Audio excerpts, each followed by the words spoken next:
மலையாள சினிமாவின் மற்றுமொரு மகுடம் என பாராட்டப்பட்ட திரைப்படம்தான் சோலா.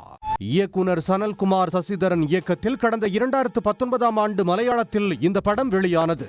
சோலா திரைப்படம் வெனிஸ், ஜெனீவா மற்றும் டோக்கியோ சர்வதேச திரைப்பட விழாக்களில் திரையிடப்பட்டு பாராட்டை பெற்றது. இந்த படத்தில் முக்கிய கதாபாத்திரத்தில் நடித்து புகழை வரவேற்பை பெற்றவர்தான் இளம் நடிகர் அகில் விஸ்வநாத். சாதாரண குடும்பத்தில் பிறந்த அகிலை படத்தின் இயக்குனர் சனல்குமார் சசிதரன் ஒரு மொபைல் கடையில் சந்தித்துள்ளார். தனது படத்தில் நடிக்க தயாரா என இயக்குனர் கேட்க அகிலும் ஓகே சொல்லியதன் மூலம் மலையாள சினிமாவில் அறிமுகமானார்.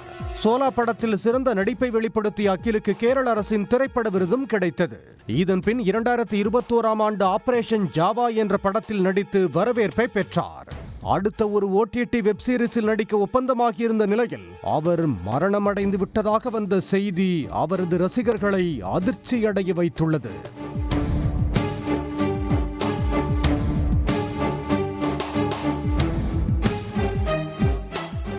அகில் தனது தந்தை விஸ்வநாத், தாய் கீதா மற்றும் சகோதரனுடன் திருச்சூரில் வசித்து வந்துள்ளார். படப்பிடிப்பு இல்லாத நேரத்தில் ஒரு மொபைல் கடையில் மெக்கானிக் வேலை செய்து வந்திருக்கிறார். அவரது தந்தை சமீபத்தில் விபத்தில் சிக்கியதால் மருத்துவமனையில் அனுமதிக்கப்பட்டிருந்தார்.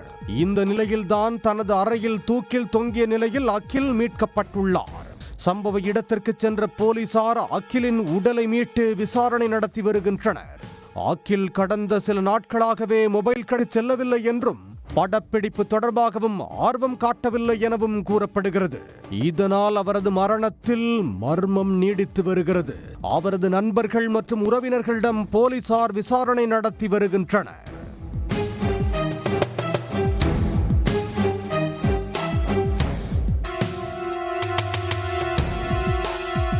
உடனுக்குடன் செய்திகளை தெரிந்து கொள்ள சன் நியூஸ் பெல் ஐகானை கிளிக் பண்ணுங்க.